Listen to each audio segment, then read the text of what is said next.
Good afternoon. I don't know if you see me. I'm the director of the Center for Marketing Excellence, and this is under the auspices of CME that we have a series of talks, which hopefully are interesting, cutting-edge speakers coming from the industry, telling us what's going on. And Thomas and I go back almost 9 years. The first Digital Works is when we met, and so Thomas never lets you down. And as it turns out, this is a completely different. We'll see in about an hour. Yeah, you will confirm that at the end of the hour. So Thomas has been actually with us. We run a program called the Digital Works with Omnicom, and he's been a very much of an integral part of it for the last 9 years. We just completed the 9th round in August. And each time, he comes up with something completely different. And I learn every time I listen to him. And this time also, I asked him to come and present what he has probably done in Digital Works in August. He refused. So he said, I'll present something completely new. So here it is. The topic today is commercial experience in the WeChat era. Just actually, you know his bio, but I just want to give you a sense in terms of what he does and where he comes from. He's now currently the president of Asia, Digital and Innovation at TWBA, and Digital Arts. Before, he used to be heading the Digital Arts Network, which I think is one of the more creative sort of digital agencies that are in there. It's part of Omnicom. So one of the things that I find interesting is he has recently been featured as the 40 under 40 to watch. Okay, so I think maybe it should be 30 under 30, but we'll sort of, might have just missed that. That's 40 under 40 to watch, which is actually a huge honor, and we have this thing going around in different industries, and awarded as the Asia Pacific Digital Network Agency Head of the Year at the 2017. So one of the things that I actually talk about when I talk about marketing is that people, when you find employment, people are looking for what's called logic and magic. That means you need to be very creative, but at the same time, you need to be very logical. That means, and I think this is one of the prime examples of what I find where these are incorporated. So Thomas is both logic and magic combined. Okay, so let's actually clap for him so that we'll actually have a great talk, and then you can actually ask questions as he's talking. We have a hard stop at 2 o'clock because many of you might actually go for a class after that, right? So we'll leave enough time for you to actually ask questions during and after the talk. One little announcement here. This is the book that we published in August based on last year's topics called Digital Works, The Future of Marketing in a Digital World. Okay, so I've actually asked Thomas to autograph 5 copies, and he will distribute these based on how well you respond. Okay, only 5 lucky winners. So you'll be getting it. Okay, it's based on the autograph is going to be worth millions. Right, exactly. So just watch out. Okay. So very good. So you're not only obviously an agency person, but leading it, but he's also an entrepreneur. He has an angel investor. He advises a lot of our, I think, SMU students, right? So anyway, so it's my pleasure to actually invite Thomas once more. Thank you. Thank you very much. Thank you everyone for coming. I need to cool down a little bit because I decided to walk here from my meeting, and it was, in hindsight, an absolutely terrible idea. I should know better. I've been in Singapore for a long time now. But anyway, so on top of my day job, which is in a marketing agency, advertising agency, working with clients on all different topics around digital marketing, I also work a lot with startups, and I work a lot with startups and sort of the emerging technology companies and people like that all over Asia. And what I thought was, when I was asked to do this talk, rather than focusing on so much the sort of digital marketing, digital advertising side of things, I'll talk about a little bit about something that I see emerging, particularly from this part of the world, which is this kind of rise of the commercial experience. And I'll explain what that is a little bit later and what my definition for commercial experience is. But I want to start off by talking about what I'm calling sort of the WeChat era, for lack of a better word. I think these sessions are best if people do get into them and interact a little bit. So I will ask some questions as we go, but also please feel free to stop me at any point in time, because I think if somebody asks a question, maybe it's something that you hadn't thought of from the other side of the room, and you can actually learn from each other's questions and the responses, and I'll do my best to kind of address all of these questions. So the first thing I want to kind of talk about is our behavior has changed forever. So how many people in the room have been on their mobile phone today? Okay, can you keep your hands up, please? So how many people have been on your mobile phone at some point in time today? How many people have been on your mobile phone in the last hour? How many people are on your mobile phones right now? There's 2 or 3. So I think that's kind of one of the things that's changing is mobile has taken over our lives quite a bit. But also, how many people out of this room have bought something, whatever it is, on a mobile device in the last, I say, 6 months? Most of the people, right? If I asked the same question in the United States, I would not get as many hands. Honestly, I would not. If I did it in Europe, I'd probably get even less.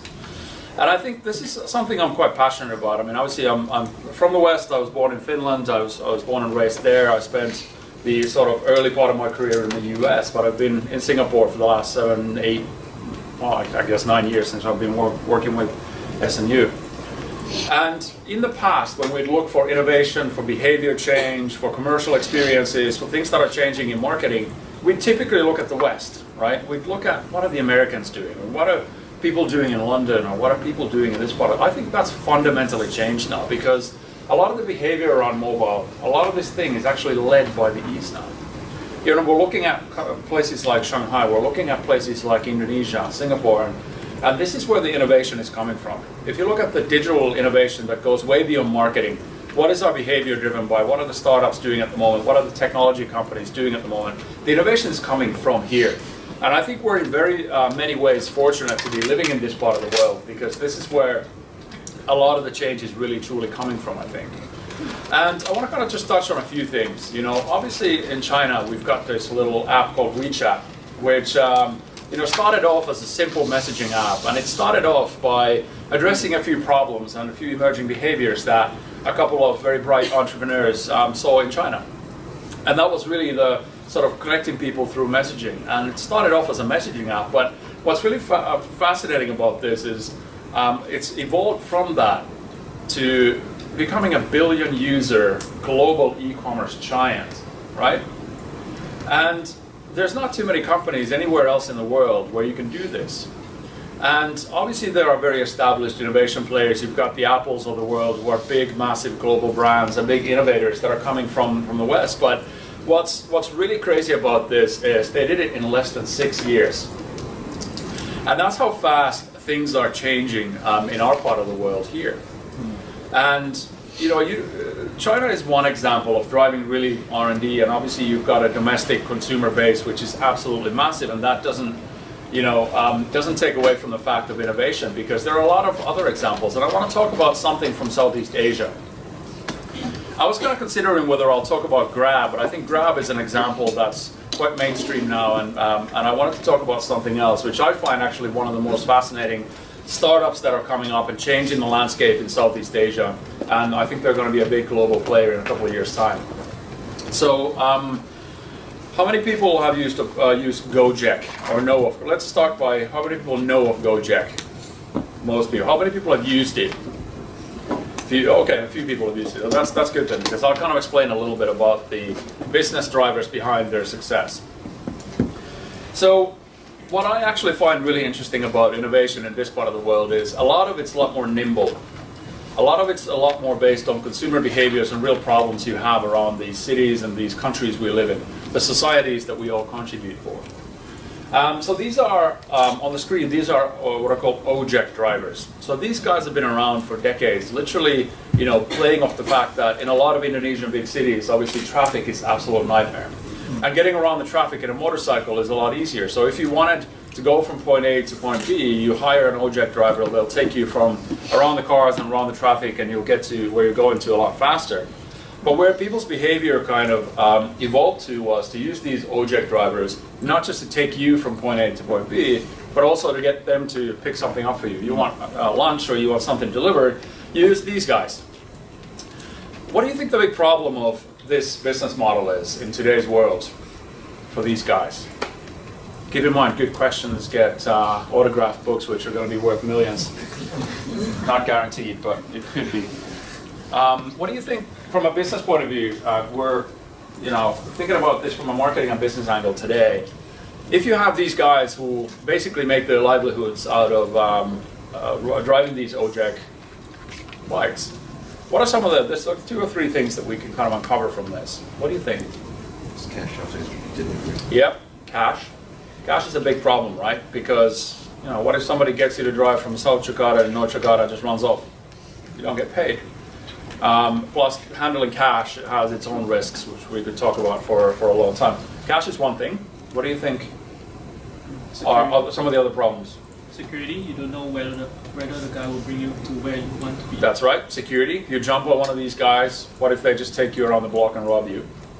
Very, very good. So cash and security. Timeliness. Timeliness, yeah, that's one thing. Safety, very good points. Think about it from the driver's point of view now, because these are all from your consumer point of view, right? These are all very valid problems. Cash is more for a driver's point of view as well. But what do you think is the problem for these guys? Getting business. It's very hard. These guys are not they're not entrepreneurs as much. Well, they kind of are, obviously, because they run their own business this way, but they don't have, obviously, a company behind them necessarily. They don't have marketing budgets. They don't have deal flow, as we call it in the startup world. First question always gets a prize, so here we go. Congratulations. So these are all the valid questions. So what's so obviously Gojek is what the brand is called, and what I find really fascinating about this is it's a very low-tech solution to a big sort of business opportunity. And Gojek, obviously, once you establish a brand like this and start branding these drivers similarly, so everyone wears the same helmets, everyone wears the same colors, they're very identifiable. And ultimately what Gojek started out to do was solve all of these problems that you guys were talking about. The cash problem, the security problem, the addressability problem, all of these different things. But what I really find fascinating was that the company was started on a very simple question. They started off by just asking, why not? And I think that's one of the most powerful questions in business, where the founders thought, why shouldn't these guys be making more money? Why shouldn't these guys be running a proper business? Why shouldn't we as a company help these guys contribute to society in a better way? And they essentially started off by distributing smartphones to these guys, where that they could use to start accepting business. And ultimately this business works very similarly than an Uber or Grab would. Drivers have an app, you have an app, you basically book, and you start addressing very quickly some of these problems that we've been speaking about. But what I think is interesting is this was done, I've taken this from Piotr Jakubowski's presentation that he did in Bali in a marketing conference earlier this year. So he's or was at the time, the CMO of Gojek. So after the first year of their operations, they had already had or seen a 44% increase of driver partner income after they joined Gojek. So that point of view around somebody made around sort of marketing and getting business, that was immediately solved with double-digit massive growth. So basically all of these guys were making a lot more money by using Gojek. But also the interesting other thing is that driver partner spending had also increased by 31%. So basically what you're doing is you're adding into the spending power of people in Jakarta. And 75% of these guys were then making above national average minimum wage. Very, very powerful outcomes in many ways. And a lot of this thing is driven by 3 things. If you look at the 3 biggest fears of our generation today, they're literally these, right? Usually people always laugh when they see the slide because, if you forget your wallet at home these days, it's not such a big deal. Even if you forget your keys, you'll just go home later. But if you forgot your phone, or if you've run out of battery, it's like the worst thing that could have happened to you that day. The social media, you're going to miss on hours of comments and likes and all that kind of stuff. And it feels like that immediacy in today's world is what's driving a lot of this. And this is basically, a lot of this is what the Gojek model has been also kind of built around. I'll talk more about Gojek in a little while, but I think the scary stuff, this is an actual statistic, I should have added the source here, but globally actually more people now own a mobile phone than a toothbrush, which is quite scary. I hope everybody in the room owns a toothbrush, I do, you. But again, going back to this point around our behavior has fundamentally changed. And I see a lot of people smiling and laughing here because that's usually a sign of pretty universal truths where we use our mobile phones and we start interacting commercially more than we actually realize. And that's kind of one of my early points here. We don't actually, as consumers, we don't realize how many commercial transactions we actually do on our phones. Because when I asked earlier how many people have bought something on their mobile phones, let me turn this around. How many people have booked a Grab in the last month on their mobile phones? Almost everybody's putting their hand up, which means you bought something online. And the whole point around this, for all the students in the room, for all the marketers in the room, all the business people in the room, is that commerce and commercial experiences are becoming so invisible that as brands, as consumers, as companies, we're almost not recognizing what an e-commerce transaction these days is. You save your card into an app and you just keep using it, and it's essentially e-commerce. And the opportunities we have to actually drive marketing, to actually drive commercial outcomes are bigger than they ever have been before. And we're going to go see a lot more of these behaviors. This is where I circle back a little bit to the marketing world. And there's four fundamental shifts that are happening in advertising and marketing today, and they're likely going to increase at a speed we haven't necessarily seen before. So the first one is what I'm calling a split. So there's a huge reduction in people's time spent on TV, and what I mean by TV is really the sort of free-to-air TV, the stuff that you actually watch on a TV set that we used to do back in the day. And the other thing with the split is there's actually more media channels available to us than ever before. You're on your phones, you've got TV, you've got radio, you've got print, advertising and out of home, all these different things. So from a marketing perspective, people are splitting their time between media more than ever before. People are also skipping more than ever before, right? So audiences are dropping on free-to-air TV. Digital over traditional is huge, and with digital channels you can skip the actual advertising that we would have done even in the digital channels going back 2 or 3 years.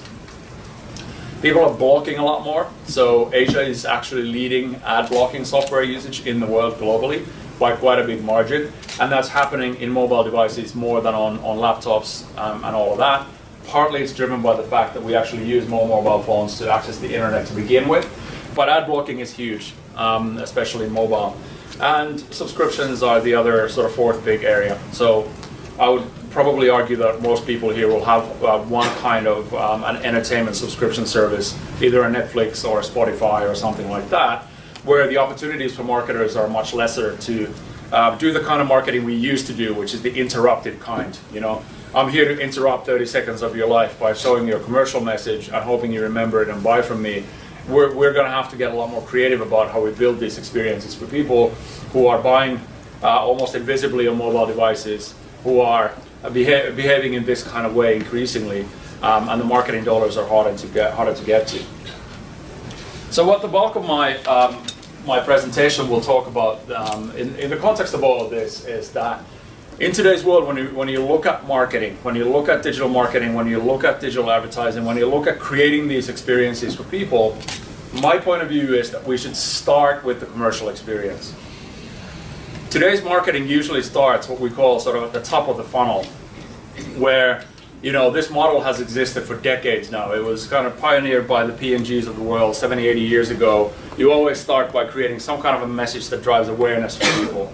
Then you create a message that may, drive some consideration. So why would I buy a P&G brand over a Unilever brand, for example?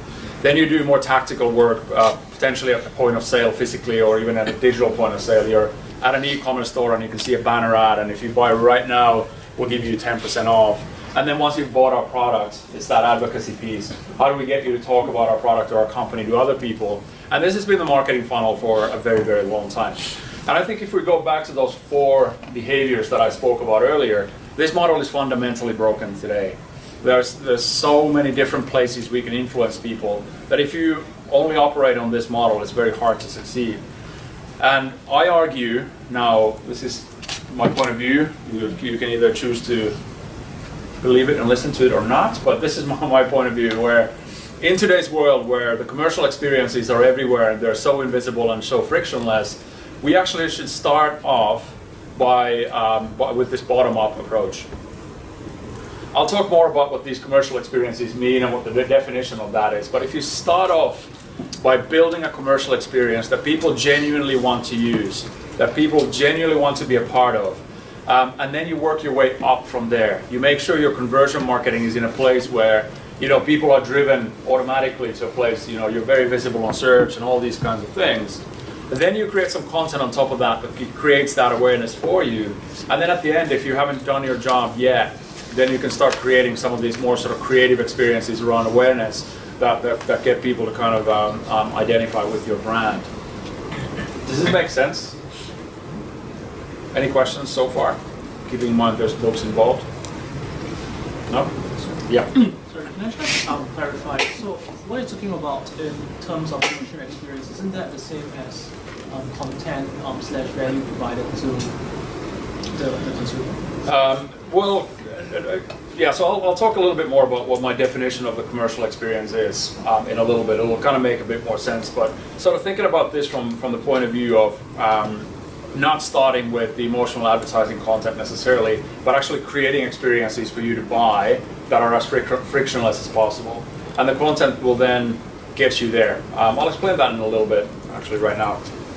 So the definition, so what is a commercial experience? So in my mind, there's a few things that go into it.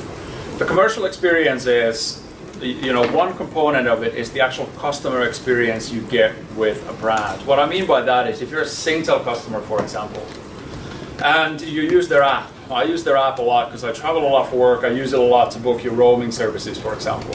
The experience I get is very simple. 2 or 3 taps and I would have bought a roaming package from Singtel and I would have spent $100, something like that. Just like that. So the experience I get is very simple, where in the past I would have had to call somebody and talk to them and where are you going and how long are you going to be there and all that kind of stuff. So creating these experiences that I genuinely want to be a part of as a customer is very important. Now if you would take that into a broader context with Singtel, today do you get the same experience with them when you go on their website? Do you get the same experience when you walk into one of their centers? Not necessarily. So they've, created this experience on mobile that's very seamless. So customer experience and the actual emotional experience I get and the ease of use I get from interacting with the brand is very important. Adding into that is the more functional side of it, which is the user experience side of it, or people refer to as UX in our industry, which is the how does the experience look like? How easy it is to use? Where do I press? How do I go back to where I was before? The kind of functional experience you get in any kind of a mobile or web-enabled commercial experience. And then there's a massive part which is often overlooked, which is the discoverability of your services. So this is, I can do all of the awareness work in the world. I can spend millions on TV advertising. As Singtel, let's just keep on the telco experience here. So, okay, I've seen a Singtel ad, I really, like what they stand for and I want to buy from them. Then I go on Google and I search mobile providers in Singapore. What if StarHub has the best search ads out there and I just click on them? All of the awareness dollars Singtel would have spent would have been to drive somebody else's business. And that's what I mean by all of this. Your commercial experience is how it makes me feel as a customer, so customer experience. Functionally, how I can actually experience the buying, so don't make it hard for me to use your app. And then the discoverability piece. So even if I wasn't going to buy from you, if I'm the most discoverable brand out there on Google or other places that you might be in, then my commercial experience is in a place where I should start now using marketing dollars to push it, because I know that people are going to be interacting with my brand and buying from my brand. So this takes us back to Gojek. Gojek, in many people's minds, is a transportation brand. Very early on in their path to success, they made a very conscious strategic decision. This was done roughly around the year 1 of their business, before they started scaling up massively. And they decided to be the best commercial experience out there by creating a multi-purpose commercial brand. So if you look at their app today, you can buy a motorcycle ride, you can do the taxi rides and all the stuff that everybody else does. But you can also buy food, you can buy groceries, you can buy a massage service that somebody drops off at your house, you can buy a cleaner, you can buy tickets, you can buy medicine, you can buy anything almost here. What I find fascinating about this whole comparison between the West and the East is that in America, if you built this app, every one of these icons here would be an enormous technology project. They would do all the APIs and the technical bits so that everything is integrated with POS systems and ERP systems, and they would spend millions trying to acquire merchants into play. What did Gojek do? And this is why I think commercial innovation is going to come from our part of the world, because in Asia, in the East, we're much more nimble. We don't necessarily wait for the perfect moment for technology or anything like that. We make sure that we just get on with it and we do it. And that's how the experience here works. So if you order something from a driver, so I was in Bali not too long ago, I wanted food at night, so I thought I'd try Gojek. So the way that it actually works is, if I, let's for the sake of an argument, say that I want some pizza. All Gojek does is they'll go and upload every pizza or every restaurant in Bali into their platform, and the menus are there. I will order it based on the app from the driver. The driver will physically drive to the restaurant and make the order on my behalf.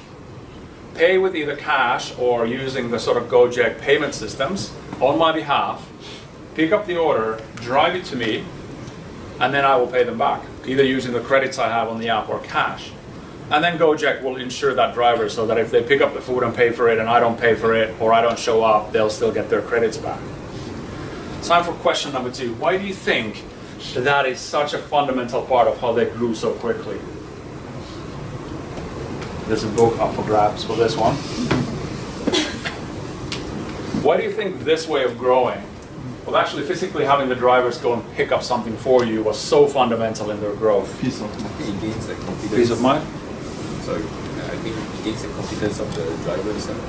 Yeah, confidence of the drivers, that's a very important point. And fixes distribution. Congratulations, you're the owner of a new marketing book. Distribution. Going back to my point earlier, if you consider all of these icons that you see here its own projects, it'll take you years to get to this place, commercially. If you just have the driver say, okay, whatever someone books from here, just go buy for them and deliver. You don't need anything. You don't need any merchant buy-ins. You don't need, literally, you need nothing to scale. Gojek went from having 10 million users to 100 million users in less than 2 years after they did this. Because they had both things going for them. You have the demand side of it, which is you can literally get anything. So why not use this platform? Because you can do everything in one place. Convenience, all of that. You have the supply side of it, because you've got drivers that literally will pick up anything for you, and the business model is been built accordingly. Now they've, Gojek, again, after they've done all that, so after they've done their commercial experience to be a place where I have a really good experience with them overall, the customer experience, check. User experience is good because the app is incredibly easy to use and you can get anything from one place. They're very discoverable because they have such scale now that they're everywhere. They don't have competition. Once they had all that in place, then they started doing interesting awareness type work. Like this was paying homage to local brands. They did an outdoor campaign just to drive Gojek awareness, where in a very sort of culturally relevant way, they had these big flower displays that paid homage to local brands that had helped Indonesia grow. So again, going back to that model of if you start and build that commercial experience to be amazing, then go and spend all of your creative marketing money you want to, because you're very likely that people won't buy from anybody else at that point, and you won't be wasting those dollars. So that's the example of Gojek and how from commercially you can go and be a global brand, be a huge brand, 100 million brand. It took them less time than any other brand that I can think of. It was 3 years, 0 to 100 million users. They've rewritten their app 3 times completely because of the demands have changed so quickly. So now the latest app has quite a bit of AI behind it and all that to figure out which driver should be picking up your order and all that kind of stuff. So moving on from that to a completely different category. So this is lipsticks in China. And this is one of my favorite cases as well. I'll play a case study video on this and then I'll kind of unpack what I felt they've done particularly well. And I think, again, keep in mind what we've been speaking about today, starting from the commercial experience and then doing your marketing on top of that. I think this is a great example of exactly that. China may be a country of more than 1 billion people, yet surprisingly, only 3 to 4 lipstick colours are popular with Chinese women who tend to be quite conservative. This was a real challenge for MAC, a brand that inspires women to expand their world to a whole range of new colours and makeup styles. How could MAC encourage Chinese women to expand their color palette?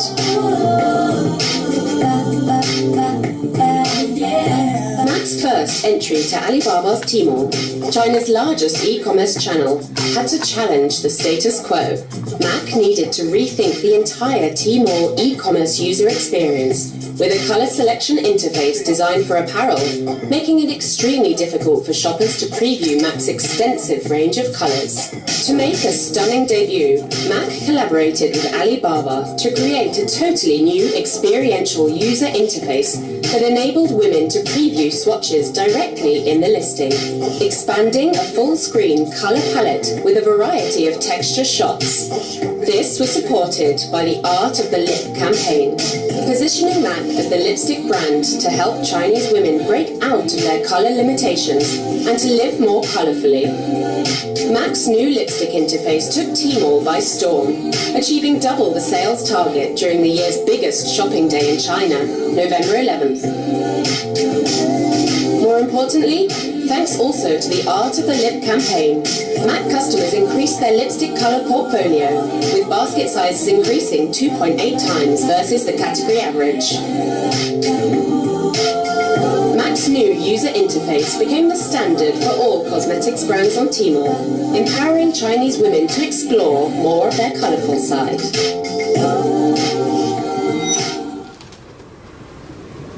So what did they do particularly well? Again, I'm a huge believer in leveraging people's existing behaviors, right? So people are already in China going to certain places to buy, so why not create experiences there? Because you don't have to build all of the marketing to drive you necessarily consumers to your own apps and stuff like that. So they leverage existing behavior. Plus, they started by rethinking the buying experience, right? So this was a completely new way in an e-commerce, in a mobile e-commerce marketplace that's really built for retail, for you to be able to buy cosmetics like this. So they worked together with Tmall to really design the experience before they did anything else. Created a campaign then to support that experience. So once the experience was built, they knew people are likely going to be buying more from that experience, then kind of building this campaign around it to support it. And then creating a lot of content, so social media content, all that kind of stuff to support that decision making, and then doubling sales on Singles Day, which is quite a crowded day to buy anything really. So quite a good case in that regard. The second area that I wanted to talk about is really combining data and experience. So in the world of commercial experiences, we actually know more about people these days than ever before, and you can use that data in an interesting way. This is a case from Uniqlo.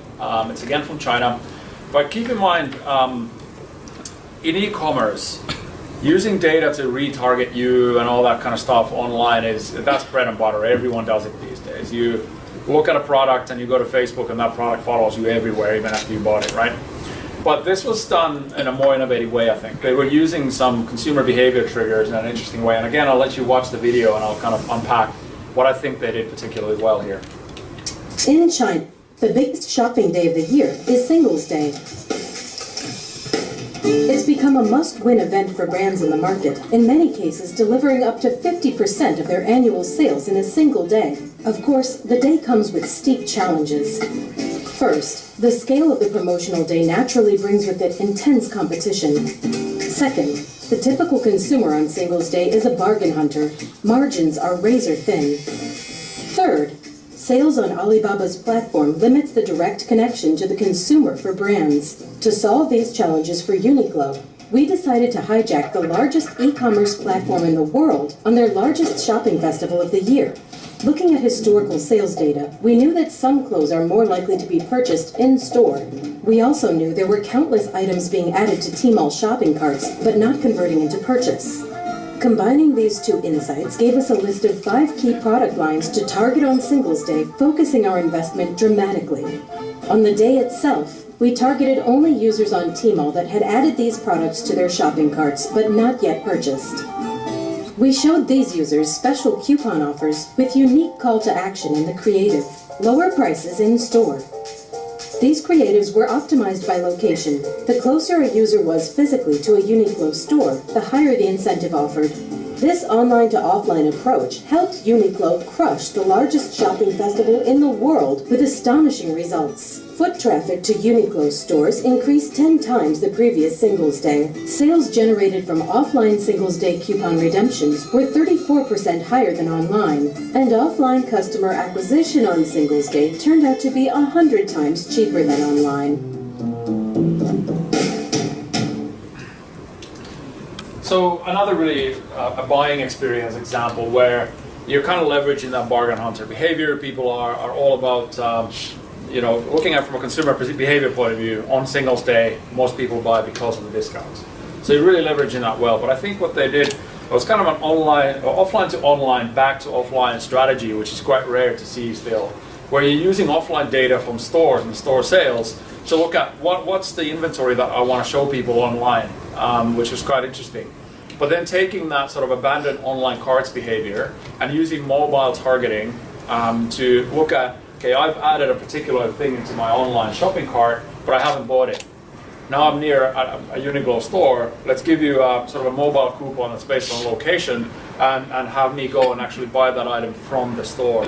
I think that was quite good. So proximity data to customize offers for people and getting them to buy. And the results are unbelievable on this. If you look at 10 times the foot traffic at 100 times cheaper acquisition cost, you show that to any CMO in the world and they're going to be, completely blown away by it. You very rarely see results like this, even in China with the scale you have there. So just a couple of proof points that I think this kind of thinking works. We spoke earlier about discoverability. Now there's a massive trend that's starting on discoverability. Where do we usually go when we look for products in the past? Google. But now, if you look at the US, now I'm contradicting myself by saying don't look at the US for trends, and then I'm doing it myself. But rules are meant to be broken, right? So if you look at the US, Amazon's search product volume, has surpassed Google already. So Amazon in the US has a 55% share of all product search. So people are going increasingly straight to Amazon to look for products, not to Google. And the numbers are quite big actually. So you got 3 billion visits. This was done in 2017. So this is Christmas shopping behavior on Amazon. So 3 billion visits to Amazon.com during the holiday season. 1.5 billion of those visits included an on-site search, so 30%. And 17.7% of all visits that included a search also included a purchase. So these again are huge numbers from an e-commerce perspective. So almost 18% of everyone who searched on Amazon actually ended up buying something also at the same time. So what are the implications of this? What do you think? This is another book moment. Looking at this picture, so I actually did this. I gave this talk also in the Philippines in an event a couple of weeks ago. So I took a screenshot in the Philippines. I was in Amazon and I typed in Panasonic batteries. What do you think is the problem with Amazon for brands? You can't have another book, but you can still respond. There's a hand up. Add up. Home brands. Correct. There you go. Thank you. So the problem is, Amazon is obviously one of the biggest commercial businesses in the world. Now that they're starting to own search, isn't this quite a big problem for brands? Because they've started coming up with Amazon's own Amazon Basics product line, where I'm searching at this. I just wanted to try this out because I suspected this was the case, and this is a real screenshot I took a couple of weeks ago. So you search for Panasonic batteries. Yes, you get that as well. So you're getting the Panasonic search stuff in the bottom. But this is not new. Brick and mortar has been doing this for the longest time. That's correct, but e-commerce stores haven't. That's the big change, and it's happening at such a scale now that it's crazy. Brick and mortar, I mean, you look at that marketing funnel, right? You spend on advertising, somebody else does point of sale better, you buy the other product and you waste your marketing dollars. That's absolutely true. But e-commerce stores have not been doing it to this scale. So a lot of the learnings from the brick and mortar stores are getting online at a scale now that we haven't seen before. And you go and search for this, you look at the basics, and arguably for batteries, this is one of those categories that do you really care as much whether it's a Panasonic or an Amazon one if the price point is very different? Probably not, right? And there's a few implications of this, and I thought I'd find some data points to kind of support this. And if you look at the US, Amazon Basics now holds a 30% market share in consumer batteries. and that's against Duracell 20%, Panasonic 14%, Energizer 12%. I didn't find a data point around this, but I'd argue that Duracell, Panasonic, and Energizer spend more money in marketing combined than Amazon does marketing their batteries, right? So they're basically leveraging this behavior that other brands are marketing their products and they're getting the sort of benefits of that. And I think with voice search and echo and all these kinds of things, it's only going to get more drastic. So what's the problem then? There is actually a way around this. Now, obviously, you can't change Amazon's own way of, showcasing things like, they showcase their products first and all that kind of stuff. But you can win the game against other brands, at least at the second fold. So if you look at this, this is a screenshot of their product listing on site. It doesn't really talk about much. It's got 4 bullet points in here, and that's it, and a massive image. So again, as we go into the world of voice search, I think a lot of this stuff is getting more complicated. So if Amazon is doing this, they're seen as kind of the marquee player in e-commerce in many ways. I'd argue that everybody else in the e-commerce space that's a marketplace type listing is going to start doing the same. So how can we as brands then, companies, create these experiences where we are more discoverable on site? So a couple of actionable points around here. It's slightly different than Google search, so you can take some learnings from it though. How do you leverage on-site search? How do you make sure that if people are searching on Amazon, our products are going to be displayed more frequently? So look at the frequently searched keywords that people are searching for. You can use either Google's planning tools or just go directly into Amazon and taking a look at some of this stuff. Measure findability for your top search keywords at the retailer sites. You can do this quite manually too. You look at what people are searching for your brand on Google, you do the same search terms on Amazon, and you figure out whether you're findable or not. And once you figure out how findable you are, optimize the actual product listings. So make sure the keywords that people are already inherently using to search for your brand or your products are actually visible in the product descriptions on Amazon and other sites, and make sure the images talk to that kind of behavior. As you saw earlier, Panasonic battery, it has just a very bland picture of the battery as well as just 4 different bullet points. I'd argue that maybe there needs to be more stuff around there so the search algorithms can make sure that product is more findable. And the other thing, obviously, that you can play around with is mastering sort of seller ratings. So what is your rating on the different platforms? How are people writing for reviews? Are we asking for people to write reviews on Amazon on our products and services? What are the features we're pushing? What's our pricing strategy relative to some of the other brands? And then leveraging really the on-site paid search. So many brands don't really realize that places like Amazon have their own advertising stacks now. So you can actually buy search on Amazon, and that's going to be their next massive line of business for them, and it already is. Same with the likes of Apple Store, Google Play Store. They've got their own paid search solutions now for apps and stuff like that.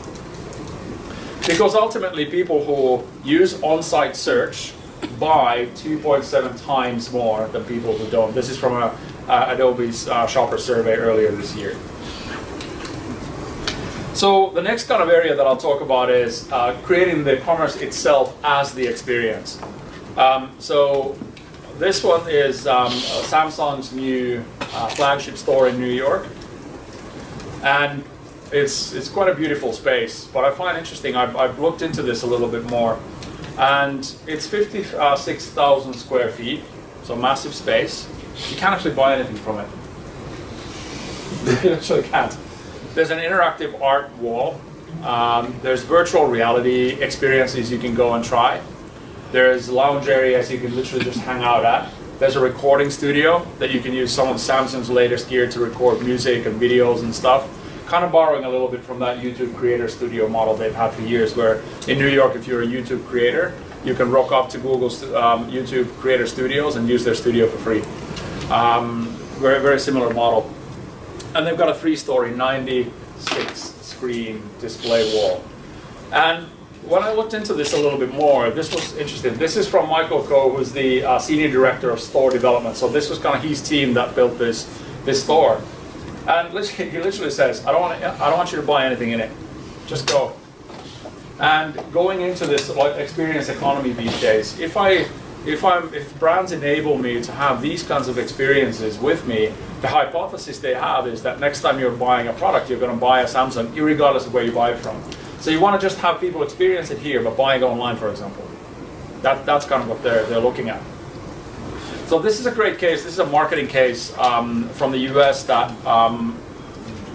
did something similar, where they wanted to create something that hadn't necessarily been done before, a complete AR experience that you could buy from directly. Again, I'll play the case study and then I'll kind of talk a little bit more about how they did this and why I think it was quite revolutionary.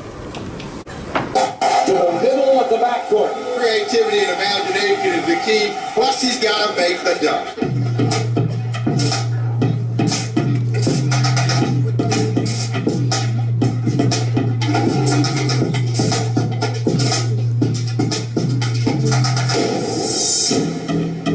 To celebrate 30 years since Michael Jordan's iconic free throw line dunk, we created an experience just as iconic. By recreating Michael in 3D, we brought him back to the court. This time in augmented reality for fans around the world. Users could experience all 6'6" of Michael flying through the air, true to his pose on the court in 1988. But this was no ordinary Snapchat AR lens. The sneaker was released on Snapchat, allowing customers to purchase the shoe on the app. That same Snapchat lens allowed users to purchase the Air Jordan 3 Tinkers. We partnered with Shopify to power the geofence commerce experience directly in Snapchat. Interacting with MJ, users are prompted to start their purchase. Fans would have the ability to quickly pick their size, add the exclusive sneakers to their bag, and complete their order within seconds. We then leveraged Darkstore for their express last mile delivery service to get the sneakers direct to fans in under 2 hours. Successfully creating a social commerce experience in augmented reality. The sneaker sold out in 23 minutes. The lens generated 4 times the user engagement in Snapchat, and the world looked at e-commerce in a whole new way.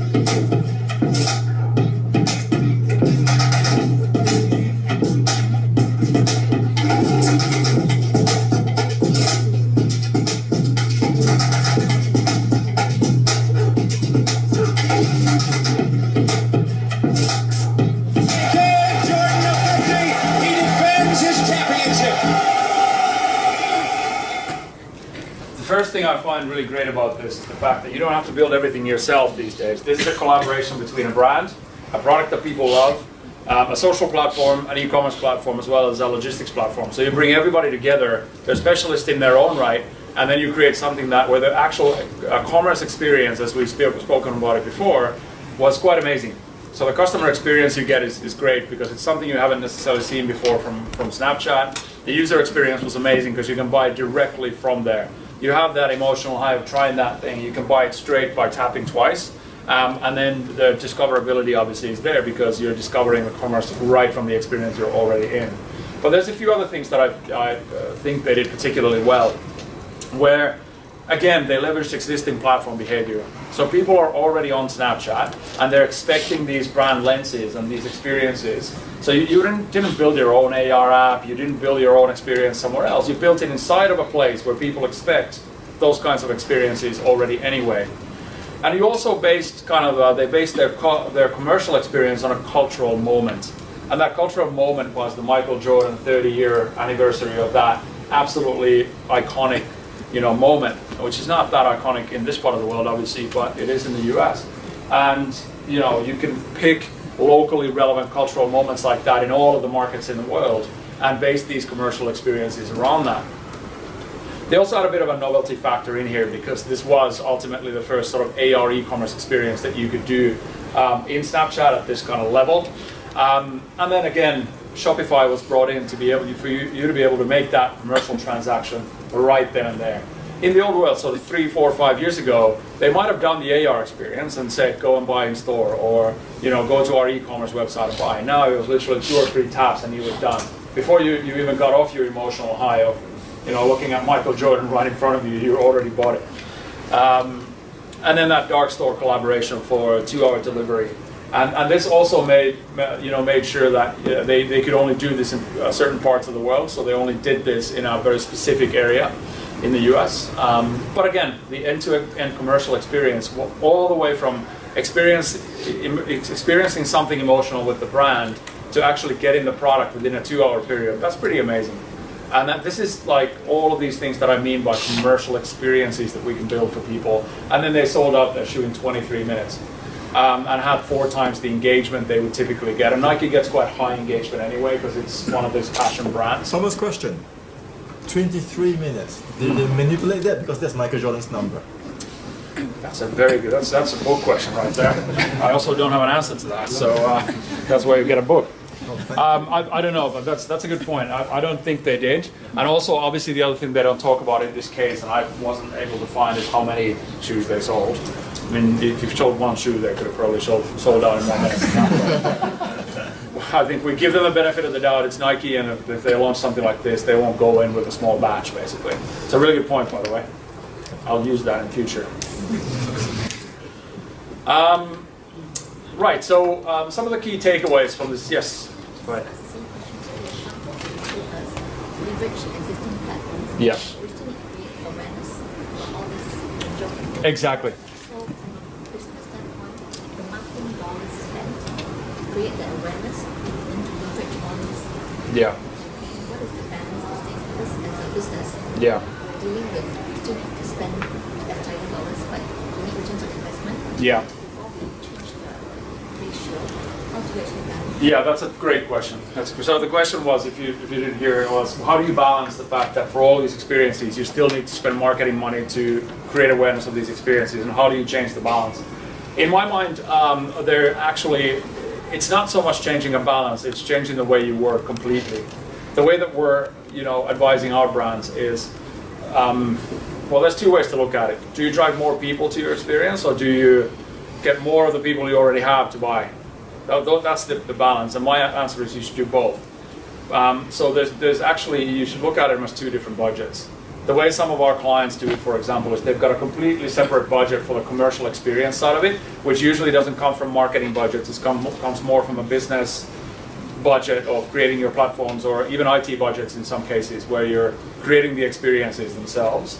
And then the marketing money is kind of spent to drive that. So I don't think there's a right or wrong answer to that. But I think intuitively, if you create the experiences to be better, you should be able to spend less marketing money. But shifting it to the experience, if that makes sense. Because again, if you've got 100,000 people going to your website and you increase your conversion rate, even if you do no marketing at all, you're still driving ROI.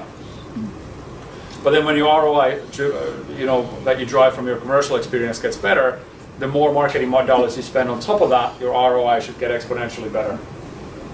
Does that answer? Yeah.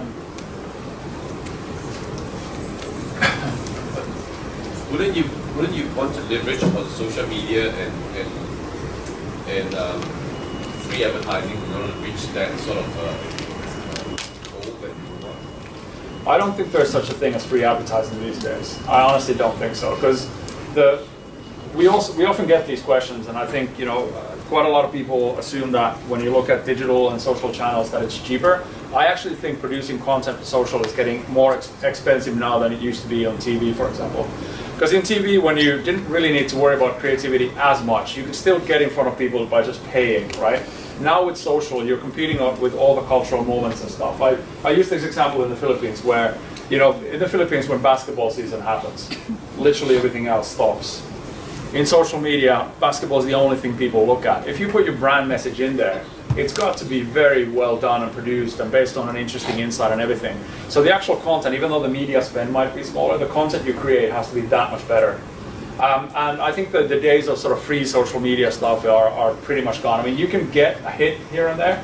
We did a campaign for PlayStation out of Singapore last year when they launched PS4 in Singapore, where we just did one still Facebook post, which was leveraging on cultural behavior of this sort of XO, meaning kind of hugs and kisses, on Valentine's Day. You had a black post, I don't have an image of that now, but you had a black post with using the PlayStation buttons. We put XO in it, spent $50 on media, it took a couple hours to create, and got 1.2 million people to go to the website. So those elements still exist, but they're rare. So I think it's again a combination of all of these things. But the main kind of takeaway, well, I'll go through the takeaways, but I'll kind of mention the main takeaway. So the first takeaway that I've got for this presentation is, number one, again, our behavior as consumers and therefore marketers' behaviors have changed forever. It's more mobile, more immediate, more frictionless, more kind of everything. So the way we behave has changed, therefore the way we create marketing or commercial experiences has to change accordingly. Number two is, again, this is the main takeaway. I would encourage brands to invest more money into the actual commercial experience. How do I feel when I'm buying from you as a brand? Where am I buying from? How easy is the buying? And how discoverable am I? Those are the key things to kind of figure out. The other thing is using data and targeting and the capabilities of digital marketing we have today. You can use that to power some really interesting commercial experiences. This goes back to the Uniqlo example, when they used offline data to figure out online inventory, and then online abandoned shopping carts data to drive you to store to buy.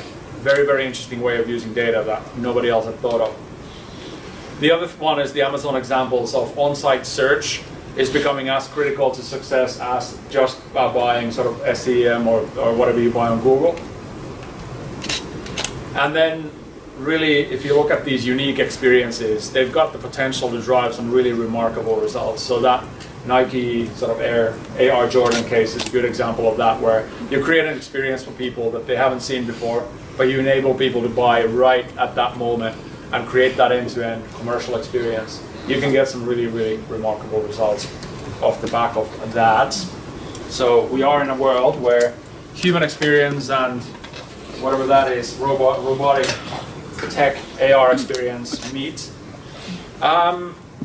So yeah, thank you guys for the attention and all the questions. We have one more book left, so I would love to get a couple of questions and we can kind of give away the final book. If you have any questions about any of this that I've just been speaking about, we have to get at least one. I have two of these at home already, so I don't need them.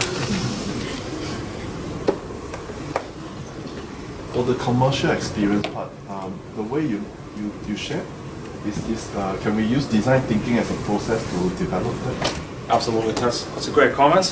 It's a book comment. Yeah, so that's a great comment. So the question was, can we use design thinking to create the process? 100% yes. And actually, I didn't go too much into how you create the commercial experiences themselves, but I think design thinking is absolutely at the heart of that. Ultimately, we're creating experiences for humans. Humans should be, the people who you want to buy from you should be at the heart of that design process, just like design thinking uses, where you're creating experiences that humans love using rather than you forcing people to go through steps and steps of stuff. That's why I love Gojek as an example. When you speak about Gojek outside of Southeast Asia, most people haven't even heard of them yet.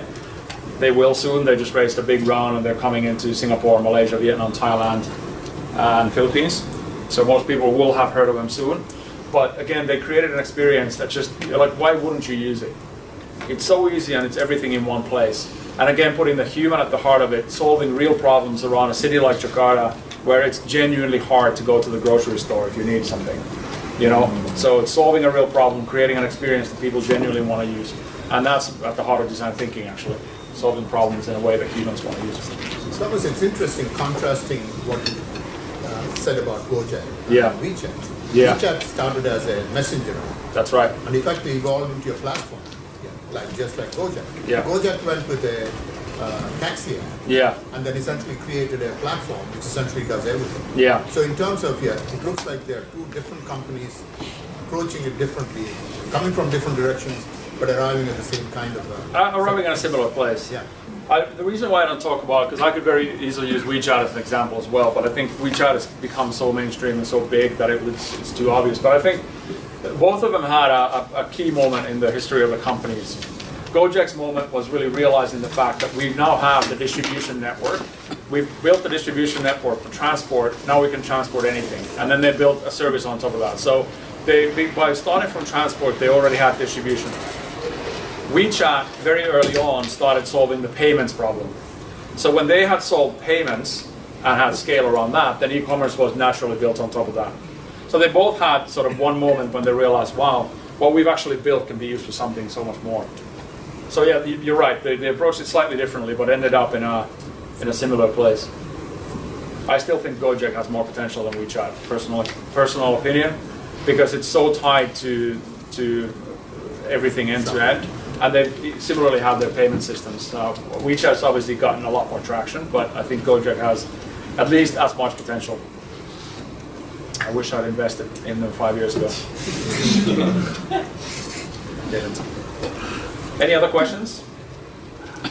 Yes. For market, sorry, the traditional business, Yeah. how do you get copywriters, technical writers to write for the digital agent or mobile device? Just like what you should ask for Amazon. Yeah. Sorry, batteries, Amazon tags. Yeah. What a mobile Yeah. user danger which wants to see. Yeah. So how do you deal with that?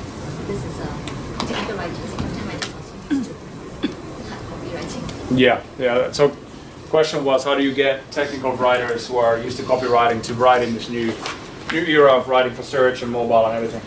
The answer is you change your partners and you work with agencies like TBWA, who work with my sales moment. I was allowed one, right?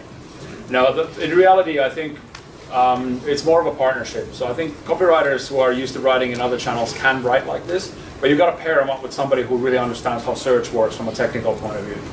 So if you put a search strategist next to a copywriter, it's a very, very powerful combination because they understand how people search, how do you find out the key things people search for, and then they can tell you, okay, this product listing needs these 10 things in it. Now write the copy around it so that it kind of flows naturally and people still want to buy. So I think today's world anyway is becoming more about partnerships between people. So search strategist and a writer, designer and a motion graphics animator, for example. Like these partnerships around marketing are becoming very, very powerful. So that would be my answer to that. Okay, there's no other questions. Thank you very much for your time. Yeah, no, you might already have this as one of our program applications. We use more time. Thank you very much. Thank you so much. Yeah.